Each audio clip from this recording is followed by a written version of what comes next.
नमस्कार दोस्तों, स्वागत है आपका एक नई कहानी में। उन दिनों मैं हॉस्टल में रहती थी तो मैं विंटर वेकेशन में अपने घर गई थी। उधर मेरी मुलाकात मेरे पड़ोसी लड़के से हुई। वह काफी हैंडसम था और जिम भी जाता था। उस दिन मैं नहाकर छत पर धूप सेकने गई थी। उधर वह सिर्फ एक गमछा लपेटे हुए छत पर खड़ा धूप ले रहा था। मैंने उसे देखा तो वह काफी हॉट लग रहा था। उसके सिक्स पैक साफ और सच में क्या मस्त लग रहा था। पहली नजर में वह एकदम सलमान खान जैसा लगा था। मैं उसे देखती रही। वह अपने मोबाइल में कुछ देख रहा था, इसलिए शायद उसने मुझे नहीं देखा था। दोस्तों, फिर जब उसकी नजरें मोबाइल से हटी तो वह मेरी छोटी बहन को देख रहा था। शायद उसे मेरी छोटी बहन पसंद थी। यही सब देखकर मैं छत की दूसरी तरफ चली गई। फिर दूसरे दिन कुछ ऐसा हुआ कि मेरे घर में लाइट नहीं आ रही थी। मैं उस वक्त छत पर थी, वह उधर ही था। मैंने उससे हाय कहा और उसको अपना फोन चार्ज करने के लिए दे दिया। मैंने उसे बताया कि किसी वजह से मेरे घर की बिजली नहीं आ रही है और मोबाइल पूरा डिस्चार्ज पड़ा है। उसने मेरा फोन ले लिया और चार्ज पर लगाने के लिए नीचे ले गया। उसी दौरान उसने मेरा नंबर चुरा लिया।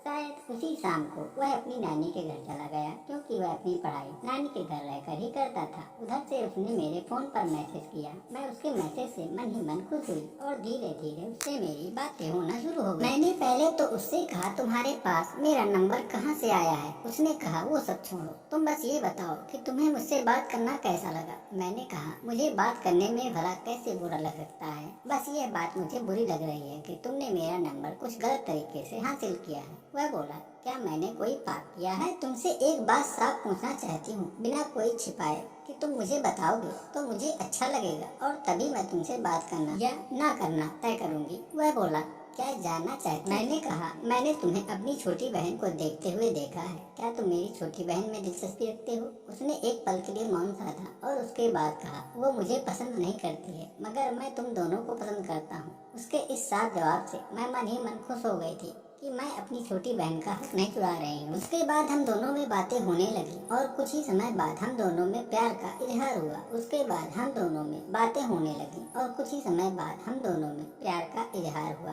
प्यार मोहब्बत की बातें चलती रही और बातों में शख्स भी हिस्सा बनने लगा। फिर एक रोज वह अपने घर आया और उसने मुझे रात में बाहर बुलाया। मैं उस रात बेहद घबराई हुई थी कि आज पहली बार एक लड़का मुझे अकेले में बुला रहा है। दोस्तों, अपने सांसों को नियंत्रित करती हुई मैं उससे मिलने चली गई। हमारे घर के पास में ही एक टूटा मकान था, उसमें रात में कोई नहीं जाता था। उसी खंडहर में हम दोनों गए। उसने मुझे कस के पकड़ा और किस करने लगा। मैं भी उसका साथ देने लगी। वह मेरी छातियों को दबाने लगा, भरी सिसकारियां भरने लगी। धीरे धीरे करो।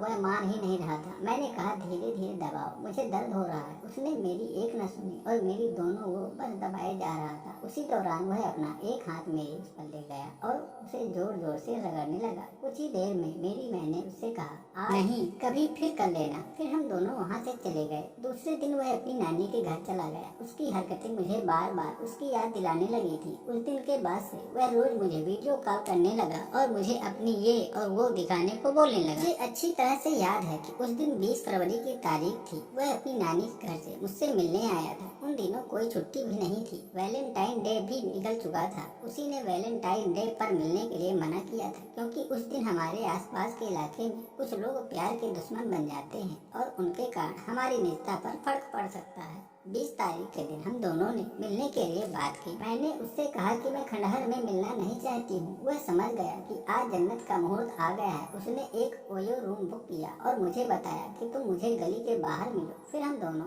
उधर उस होटल में गए। कमरे के अंदर जाते ही उसने गेट लॉक कर दिया और मुझे कस के पकड़ लिया। वह मुझे किस करने लगा। मैं भी उसका साथ देने लगी। दोस्तों, कहानी का सफर यहीं तक। आपको कहानी कैसी लगी? अगर अच्छी लगे तो वीडियो को लाइक, चैनल को सब्सक्राइब जरूर करिएगा दोस्तों।